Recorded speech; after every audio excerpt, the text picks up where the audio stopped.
अस्सलाम वालेकुम। आज का जो हमारा टॉपिक है वो है micrometer screw gauge. Micrometer screw gauge हमारे पास दरअसल एक ऐसा इंस्ट्रूमेंट है जो कि हम लेंथ को मेजर करने के लिए इस्तेमाल करते हैं। जैसे कि अभी हमने पीछे दो इंस्ट्रूमेंट पढ़े, एक मीटर रूल, एक वर्नियर कैलिपर, जिनको हमने किसी भी चीज़ की लेंथ मेजर करने के लिए इस्तेमाल किया। अब मीटर रूल और वर्नियर कैलिपर में फ़र्क ये था कि भाई मीटर रूल सबसे छोटी लेंथ 1 मिलीमीटर तक नाप के दे सकता है, मेजर करके दे सकता है। वर्नियर कैलिपर सबसे छोटी लेंथ 0.1 मिलीमीटर तक मेजर करके दे सकता है, यानी उसका लीस्ट काउंट फिर कम हो जाता है वर्नियर कैलिपर का। स्क्रू गेज का लीस्ट काउंट वर्नियर कैलिपर से भी कम हो जाता है, यानी ये आपको समझो जैसे वर्नियर कैलिपर 0.1 मिलीमीटर तक मेजरमेंट करके दे सकता है, स्क्रू गेज आपको उससे भी छोटी मेजरमेंट करके दे सकता है। उससे भी छोटी कितनी करके दे सकता है, क्योंकि स्क्रू गेज का जो लीस्ट काउंट आता है हमारे पास वो होता है 0.001 मिलीमीटर। और अगर किसी चीज का लीस्ट काउंट जितना छोटा होता जाएगा उसकी प्रिसीशन उतनी ही ज्यादा होती जाएगी। इसी वजह से हम माइक्रोमीटर स्क्रू गेज को कहते हैं कि भाई ये क्या है, प्रिसीशन इंस्ट्रूमेंट है जो कि हमें एक्सट्रीमली स्मॉल लेंथ्स को मेजर करके देता है, और ऐसे लेंथ जो कि वर्नियर कैलिपर तक नहीं नाप सकता, यानी वर्नियर कैलिपर के लिए भी वो लेंथ बड़े हो जाते हैं। सही है।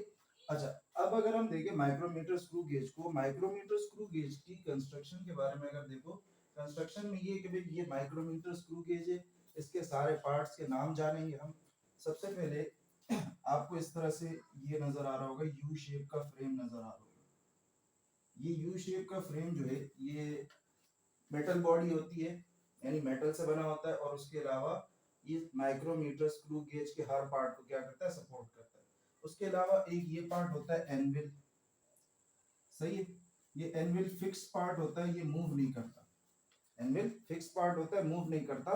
और इसके ऊपर ऑब्जेक्ट क्या करता है, रेस्ट करता है, यानी एक साइड से ऑब्जेक्ट इधर अटैच्ड होगा और दूसरी साइड से ऑब्जेक्ट इधर अटैच्ड होगा, जिसके इन दोनों के बीच में ऑब्जेक्ट जब फंस जाएगा फिर उसके बाद हम क्या करेंगे, मेजरमेंट लेंगे। अच्छा, उसके अलावा ये आ जाता है हमारे पास स्पिंडल। अब स्पिंडल भी एक रॉड ही है, सही है, मेटल की रॉड है, लेकिन ये स्पिंडल की रॉड क्या करती है, ये मूव करती है। ये आगे भी जाती है, आगे आती है, यानी एनविल की तरफ आती है, यानी इसमें ये एक सर्कुलर स्केल होता है, जब इसको आप घुमाते हो तो ये स्पिंडल आगे और पीछे की तरफ मूव करता है। जब घुमाओगे तो पूरा यहाँ तक भी आ सकता है, यानी एनविल के साथ टच हो जाएगा अगर दरमियान में कोई ऑब्जेक्ट नहीं रखा हो। और एनविल जो है ये फिक्स रहता है। सही है। अच्छा, उसके अलावा आ जाता है हमारे पास स्लीव। स्लीव जो है ये मेन स्केल है। मेन स्केल हमारे पास ये रीजन होता है, ये हमारे पास स्लीव कहलाता है। ये एक सिलेंड्रिकल टाइप होता है, मेटल बॉडी होती है, और इसके ऊपर मेन स्केल की रीडिंग्स लिखी हुई होती है। ये जो मेन स्केल की रीडिंग लिखी हुई है ना, ये दरअसल मिलीमीटर्स में, किसमें है, मिलीमीटर्स में। जैसे ये 0 से 1 तक गए तो 1 मिलीमीटर, 1 से 2 पे गए तो 2 मिलीमीटर, 2 से 3 पे गए तो 3 मिलीमीटर। और ये बीच की जो लाइंस है ये हाफ को शो करती है, जैसे 0.5 मिलीमीटर, 1.5 मिलीमीटर, 2.5 मिलीमीटर। क्लियर है। अच्छा, उसके बाद नेक्स्ट पार्ट जो आ जाता है हमारे पास वो है थिम्बल। थिम्बल दरअसल ये पार्ट होता है हमारे पास, इसको सर्कुलर स्केल भी कहते हैं। जब इस थिम्बल को आप रोटेट करते हो तो उससे क्या होता है, स्पिंडल आगे या पीछे की तरफ मूव करता है। अगर आप जिस ऑब्जेक्ट की मेजरमेंट कर रहे हो उसका साइज बड़ा है थोड़ा सा, तो ये स्पिंडल पीछे कहीं रुक जाएगा। और अगर ये उस ऑब्जेक्ट का साइज छोटा है तो फिर आपको सर्कुलर स्केल घुमाना पड़ेगा ताकि स्पिंडल और एनविल उस ऑब्जेक्ट को जेंटली ग्रिप कर सके। सही। अच्छा, उसके अलावा आ जाता है अच्छा, ये जो थिम्बल स्केल होता है इस पर सर्कुलर डिविजन्स मौजूद होते हैं। ये आपको नजर आ रहा होगा कि भाई ये थिम्बल स्केल है, सर्कुलर स्केल है, इसको ऐसे रोटेट किया जाता है, इस पर भी डिविजन्स मेंशन होती हैं। और इस पर सर्कुलर स्केल को टोटल 50 डिविजन्स में बांटा जाता है। जैसे आपको नजर आ रहा होगा यहाँ पर 5 है, 5 से पीछे 0 होगा। सही है। 0 कहाँ पर होगा, वो जब आप इसको रोटेशन में जाओगे इस तरह से घूम के पीछे की तरफ होगा उसका। सही है, क्योंकि ये सर्कुलर स्केल है। अच्छा, उसके बाद आ जाता है रेचेट। रेचेट ये वाला हिस्सा कहलाता है। ये दरअसल इसलिए होता है इसमें कि भाई अगर आप थिम्बल को घुमाओगे, थिम्बल को घुमाने पर आप ज्यादा फोर्स अगर अप्लाई कर दो तो ऑब्जेक्ट पर प्रेशर ज्यादा पड़ सकता है, जिसकी वजह से ऑब्जेक्ट की लेंथ में फर्क आ सकता है। तो उसके लिए हम इस रेचेट का इस्तेमाल करते हैं। आप बजाय थिम्बल को घुमाने के आप रेचेट को घुमाएंगे, तो उससे होगा ये कि भाई जब ऑब्जेक्ट ग्रिप पकड़ लेगा, जब ऑब्जेक्ट फंस जाएगा यहाँ पर, तो रेचेट जो है क्लिकिंग साउंड शुरू कर देता है। उसके बाद क्या होता है, उसके बाद मजीद ये स्पिंडल आगे की तरफ मूव नहीं करता। लेकिन अगर आप थिम्बल को घुमाकर स्पिंडल को आगे कर रहे हो तो ये ऑब्जेक्ट ग्रिप होने के बाद भी अगर आप फोर्स ज्यादा कर देते हो तो वो ऑब्जेक्ट को दबा देगा। सही है। तो इसी वजह से जब हमें लगता है ऑब्जेक्ट ग्रिप हो गया, फिर हम इसको मूव करते हैं। तो अगर और मूव करना होगा तो ये मूव करा देगा, नहीं तो ये क्लिकिंग साउंड शुरू कर देगा। अच्छा, उसके बाद आ जाता है ये थी हमारे पास कंस्ट्रक्शन स्क्रू गेज की। सही है। तो छोटे मोटे से पार्ट्स है इसके, ये इन चीजों के बारे में हमें जानना था। उसके बाद आ जाते हैं हमारे पास पिच। पिच होता क्या है? पिच होता ये है कि भाई जब हम इस सर्कुलर स्केल को घुमाते हैं तो एक कंप्लीट चक्कर काटने के बाद, जैसे मिसाल के तौर पर यहाँ पर 10 है, तो मैंने इसको घुमाया और घुमाने के बाद तब तक घुमाऊंगा जब तक इसी पोजीशन पर दोबारा 10 ना आ जाए। तो ये क्या कहलाएगा? वन कंप्लीट रोटेशन या वन कंप्लीट सर्कल। तो एक कंप्लीट सर्कल घुमाने में, एक कंप्लीट सर्कल घुमाने में सर्कुलर स्केल को स्पिंडल जितना डिस्टेंस मूव करता है। कहने का मकसद ये है कि भाई सर्कुलर स्केल घुमाओगे तो स्पिंडल आगे या पीछे की तरफ मूव करेगा। तो एक रोटेशन पर स्पिंडल जितना मूव करता है वो डिस्टेंस कहलाता है आपका पिच। क्लियर है? तो एक डिस्टेंस, एक रोटेशन जब कंप्लीट करोगे तो उस टाइम पर स्पिंडल जितना डिस्टेंस कवर करता है वो डिस्टेंस हमारा क्या कहलाता है? पिच कहलाता है। सही है। अच्छा, उसके बाद आ जाते हैं प्रिंसिपल के भाई ये जो माइक्रोमीटर स्क्रू गेज है ये किस प्रिंसिपल पर काम करता है? It works on the simple principle of converting small distances into larger ones by measuring the rotation of screw। के भाई जो ये माइक्रोमीटर स्क्रू गेज है ये इस तहत काम करता है कि भाई ये जो छोटे छोटे डिस्टेंस होते हैं, क्या छोटे छोटे डिस्टेंस, इनको बड़ा करके हमें दिखाता है। किस तरह से इनको बड़ा करके दिखाता है? किस तरह से? By measuring number of rotation. कि भाई आप रोटेशन को गिनोगे और उन रोटेशन की मदद से आप वो छोटे छोटे लेंथ नाप सकते हो। यानी रोटेशन जब आप करते हो तो एक रोटेशन में एक बड़ा डिस्टेंस कवर हो रहा होता है। तो रोटेशन में तो बड़ा डिस्टेंस कवर हो रहा होता है, लेकिन यहाँ पर इंतहाई छोटा सा डिस्टेंस कवर होता है। सही है। तो इसी तरह से छोटे डिस्टेंस को लार्जर डिस्टेंस में कन्वर्ट करना किसके through? By measuring the rotation. Rotations को गिनकर, भाई मैंने कितने रोटेशंस दिए, तो उसकी मदद से हम छोटे से छोटे डिस्टेंस को बड़े डिस्टेंस में कन्वर्ट कर सकते हैं। और बड़े डिस्टेंस में कन्वर्ट करना इसका मतलब ये होता है कि भाई आपने डिस्टेंस को एम्पलीफाई कर दिया, एक छोटी चीज को बड़ा करके दिखा दिया, तो इस चीज को कहते हैं एम्पलीफिकेशन। सही है। अच्छा, उसके बाद अगर आप इसके लीस्ट काउंट पर आ जाओ तो इसके लीस्ट काउंट का फॉर्मूला जो है हमारे पास वो है pitch upon number of circular scale division. जब आप पिच चेक करते हो ना, पिच कहने का मतलब ये कि भाई जब आप इस सर्कुलर स्केल को एक कंप्लीट रोटेशन दोगे तो आप देखोगे कि भाई आपका स्पिंडल, देखो आप स्पिंडल से नहीं निकाल सकते कि भाई स्पिंडल ने कितना मूव किया। आप सीधे यहाँ पर आ जाओ। जैसे यहाँ पर देखो, अगर मैं देखूं ये सर्कुलर स्केल और मेन स्केल को देखूं, मेन स्केल में 3 के बाद 3.5, 3.5 के बाद अगर मैं देखूं तो ये वाली लाइन किसकी होगी? 4 की होगी। तो मेरा कहने का मकसद ये है कि भाई सर्कुलर स्केल अभी मेन स्केल पर नंबर 4th पोजीशन पर है। जब मैं इसको एक कंप्लीट रोटेशन दूंगा तो आप ऑब्जर्व करोगे कि भाई ये जो सर्कुलर स्केल है ये 4 से आगे आके यहाँ 3.5 तक पहुंच जाएगा। तो कहने का मकसद ये है कि भाई जब एक कंप्लीट रोटेशन देते हैं तो ये जो स्पिंडल है ये कितना मूव करता है? 0.5 मिलीमीटर। और ये मैंने कहां से पता लगाया? मेन स्केल की रीडिंग से पता लगाया कि भाई हमारे स्पिंडल ने कितना मूव किया। सही है। अच्छा, उसके बाद मैंने आपको बताया सर्कुलर स्केल डिविजन्स कितनी होती है? 50 डिविजन्स होती हैं। तो 0.5 को ऊपर रखा, सर्कुलर स्केल डिविजन्स को नीचे रखा, इससे हमारे पास क्या आ जाएगा? 0.01 मिलीमीटर, जो कि माइक्रोमीटर स्क्रू गेज का लीस्ट काउंट है। सही है। अच्छा, अब जरा इसके बाद आते हैं कि भाई हमने किसी भी ऑब्जेक्ट की जो लेंथ है उसको रीड कैसे करना है माइक्रोमीटर स्क्रू गेज पर। तो उसका तरीका ये है, जैसे हमने वर्नियर स्केल में भी सीखा था, वर्नियर स्केल में भी रीडिंग कैसे लेते हैं। और मीटर रूल का तो आपको बचपन से पता है भाई, उसकी रीडिंग कैसे ली जाती है। वर्नियर का कैलिपर का हमने सीख लिया था कि रीडिंग कैसे ली जाती है। अब जरा इसको देख लेते हैं। लेट्स सपोज मान लो आपने इसके दरमियान कोई ऑब्जेक्ट रख दिया, ये एक बॉल रख दिया, और इस बॉल का मुझे डायमीटर जानना है। सही है। तो मैंने इसके दरमियान एक बॉल रख दी और इस बॉल का मुझे डायमीटर जानना है। मैंने यहाँ से थिम्बल को घुमाया, थिम्बल को घुमाने पर ये जेंटली ग्रिप हो गया, फिर रेचेट को घुमाया, रेचेट को तब तक घुमाना है जब तक क्लिकिंग साउंड ना शुरू कर दे। सही है। तो सबसे पहले ऑब्जेक्ट प्लेस कर दिया, ये सारी चीजें कर दी, ऑब्जेक्ट ग्रिप हो गया। अब जब ऑब्जेक्ट ग्रिप हो गया, फिर आपको दो रीडिंग्स नोट करनी पड़ती है, जैसे कि हमने वर्नियर कैलिपर में किया था। एक होता है मेन स्केल रीडिंग और एक कहलाता है vernier scale reading, sorry vernier scale reading नहीं, सर्कुलर स्केल रीडिंग।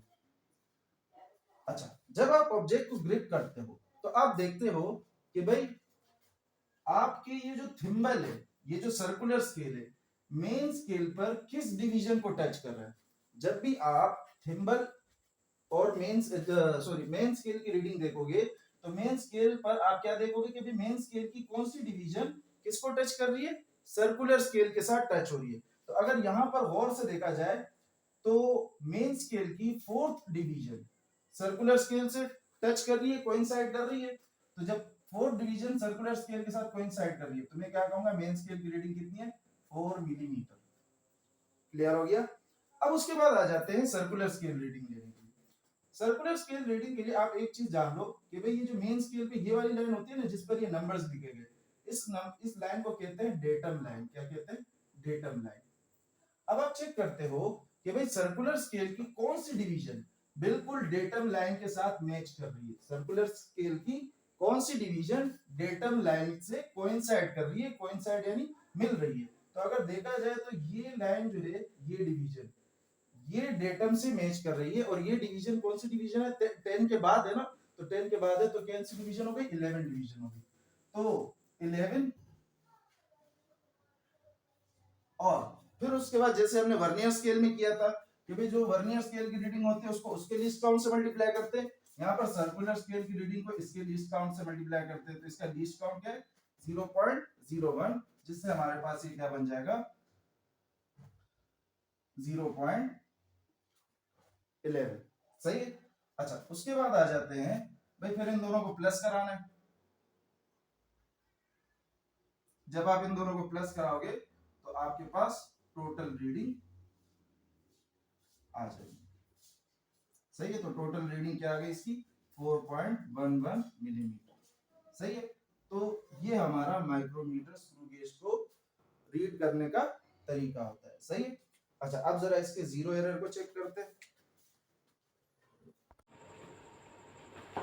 अच्छा भाई, अब जरा हम देखते हैं अपना माइक्रोमीटर स्क्रू गेज के जीरो एरर को, जैसे कि हमने वर्नियर कैलिपर में भी देखा था जीरो एरर। वर्नियर कैलिपर में जीरो एरर क्या था कि भाई जब जो वर्नियर स्केल का जीरो मेन स्केल के जीरो से कोइंसाइड ना करे तो इसको हम कहते हैं कि भाई वहाँ पर जीरो एरर होता है, लेकिन अगर कोइंसाइड करता है तो वहाँ जीरो एरर नहीं होता। सेम सिचुएशन यहाँ पर भी है कि भाई अगर सर्कुलर स्केल का जीरो आपके डेटम लाइन से कोइंसाइड करे, डेटम लाइन से कोइंसाइड करे यानी डेटम लाइन से मैच करे, कब, जब आप अपने माइक्रोमीटर स्क्रू गेज को बिल्कुल क्लोज कर दो। क्लोज करने से मुराद ये है कि भाई वो जो स्पिंडल और एनविल ये आपस में टच करने चाहिए। जब टच कर जाए तो उस टाइम पे आपने देखना है कि भाई सर्कुलर स्केल का जीरो डेटम लाइन से मैच कर रहा है कि नहीं कर रहा। अगर मैच कर रहा है तो कोई जीरो एरर नहीं है, लेकिन अगर मैच नहीं कर रहा तो फिर जीरो एरर है। अब इसमें दो किस्म के जीरो एरर आ जाते हैं, पॉजिटिव जीरो एरर और negative zero error. Positive zero error कब होगा, जब आपका जीरो डेटम लाइन के नीचे आ जाए, और अगर डेटम लाइन से जीरो ऊपर चला जाए तो ये हो जाएगा नेगेटिव जीरो एरर। अब जरा चेक करते हैं कि भाई कितना जीरो एरर है। तो इसका आप काउंटिंग करते हो जीरो से नंबर ऑफ डिविजन्स काउंट करोगे। जैसे लेट सपोज जीरो से ये आ गया 1 2 3 4 5 6 7। हम देख सकते हैं कि भाई हमारी सर्कुलर स्केल की 7th डिवीजन हमारे डेटम लाइन से मैच कर रही है। तो हम यहाँ पर क्या कहेंगे कि भाई हमारे पास जो जीरो एरर है वो कितना है, 0.7, यानी 7 डिवीजन का जीरो एरर है। 7 डिवीजन का जीरो एरर मतलब ये है कि भाई आप कह सकते हो कि भाई इसको जब लीस्ट काउंट से मल्टीप्लाई कराएंगे तो ये बन जाएगा 0.07। सही है।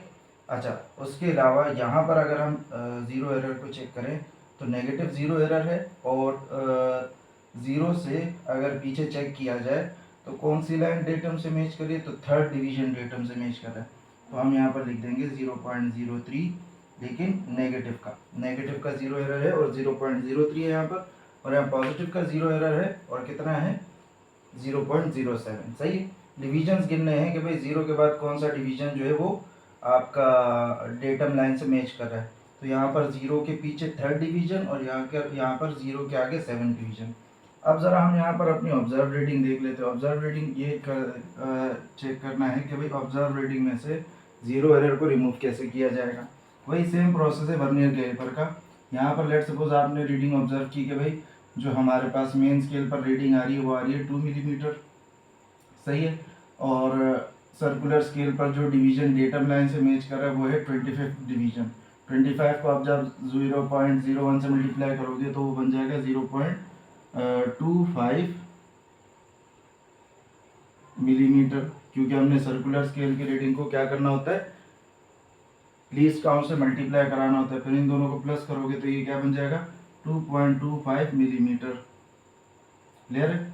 अच्छा, अब जब यहाँ पर कोई जीरो एरर नहीं है तो 2.25 मिलीमीटर ही इसका करेक्टेड रीडिंग भी इसका 2.25 मिलीमीटर ही होगा, यानी इसमें आपने कुछ नहीं करना। लेट सपोज यहाँ पर ऑब्जर्व रीडिंग देख लो कि भाई जब हमने लॉक कर दिया तो यहाँ पर आपको लास्ट डिजिट कौन सा नज़र आ रहा है, 2 मिलीमीटर नज़र आ रहा है मेन स्केल पे, सही है। और कौन सी डिवीजन मिल रही है सर्कुलर स्केल की डेटम लाइन से, तो 32 डिवीजन। तो 32 को आप मल्टीप्लाई कराओगे 0.01 से, जो कि इसका लीस्ट काउंट है, तो ये बन जाएगा आपके पास 0.32 मिलीमीटर। यहाँ से जो रीडिंग आ जाएगी हमारे पास वो बन जाएगी 2.32 मिलीमीटर। अब यहाँ पर करना ये होता है कि भाई हमने ज़ीरो एरर को रिमूव करना होता है। तो मैंने आपको क्या कहा था कि भाई एरर को रिमूव करोगे तो आप क्या करोगे भाई, सिंपल इस वैल्यू में से एरर को माइनस कर देना। तो 0.32 मिलीमीटर जब हम इसमें से माइनस करेंगे, सही, सॉरी 0.32 नहीं 0.07, जो कि हमारा एरर है 0.07, जीरो एरर है हमारा। उसको हम जब माइनस करेंगे यहाँ से तो ये बच जाएगा हमारे पास 12 में से 7 जाएगा तो ये बचेगा 5, 2 और 2। क्लियर है। अच्छा, उसके बाद यहाँ आ जाओ तो ये यहाँ पर जीरो एरर रिमूव हो गया, पॉजिटिव जीरो एरर। और अब नेगेटिव जीरो एरर को कैसे रिमूव करना है, तो नेगेटिव जीरो एरर को भी माइनस ही किया जाएगा। यहाँ पर लेट सपोज मैंने थोड़ी चेंजिंग कर दी कि अब पीछे आने वाली वैल्यू हमारे पास क्या है 2.5 मिलीमीटर है, सही है। यानी जो लॉक होने के बाद हमें लास्ट वैल्यू मेन स्केल पे जो नज़र आ रही होती है वही हमारी मेन स्केल की रीडिंग होती है। और कौन सी डिवीजन यहाँ पर मिल रही है, तो देख लो यहाँ पर 21, 22, 23, 23rd डिवीजन मिल रही है। तो इसका मतलब सर्कुलर स्केल की जो रीडिंग होगी वो क्या होगी 0.23, क्योंकि मल्टीप्लाई कराना पड़ेगा लीस्ट काउंट के साथ। फिर इन दोनों को जब आप प्लस करोगे तो ये आपका बन जाएगा 2.73 मिलीमीटर, सही है। अच्छा, अब हमने करना क्या है भाई, इस जीरो एरर को हटाना है यहाँ से। तो जीरो एरर को हटाने के लिए आप करोगे क्या कि भाई 2.73 लिखा, ये हमारी ऑब्जर्व रीडिंग है, इसमें से माइनस करा देंगे एरर को। एरर क्या है इस बार, माइनस का 0.03। तो ये माइनस माइनस क्या हो जाएगा, प्लस हो जाएगा। तो ये आ जाएगा 2.73 millimetre minus minus plus 0.03, then ये बन जाएगा हमारे पास 2.80 मिलीमीटर। क्लियर है। इसीलिए कहते हैं कि भाई नेगेटिव जीरो एरर को हमेशा ऐड कराया जाता है, क्योंकि आप देख सकते हो कि भाई नेगेटिव जीरो एरर ऐड हो रहा है और पॉजिटिव जीरो एरर हमेशा सब्ट्रैक्ट होता है, सही है।